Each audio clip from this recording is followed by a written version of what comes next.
So guys capacitor কেলেঙ্কারের এটা আমি কামে গেলাম, কামে যাবে ঠিক আছে। ওই পাড়ার আব্বাস ভাই হে ফুটের বেলায় কামে যায়, তাই তো আসে হলো 8টার সময়। আর তুমি সকাল 10টার সময় তো ঘুমাবো না, দুপুরবেলায় চলে আসো।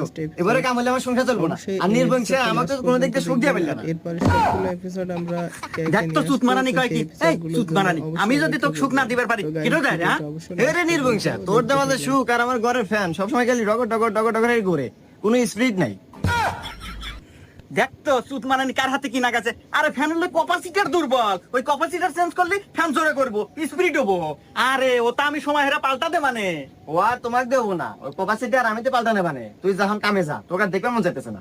আরো থাক গেলাম। আমাদের চ্যানেলের এই ভিডিওগুলো দেখে যদি একটু ভালো লেগে থাকে তাহলে অবশ্যই আমাদের চ্যানেলটা সাবস্ক্রাইব করবেন এবং কমেন্টে গুরুত্বপূর্ণ মন্তব্যটা অবশ্যই জানাবেন এবং একটা লাইক করতে কিন্তু ভুলবেন না।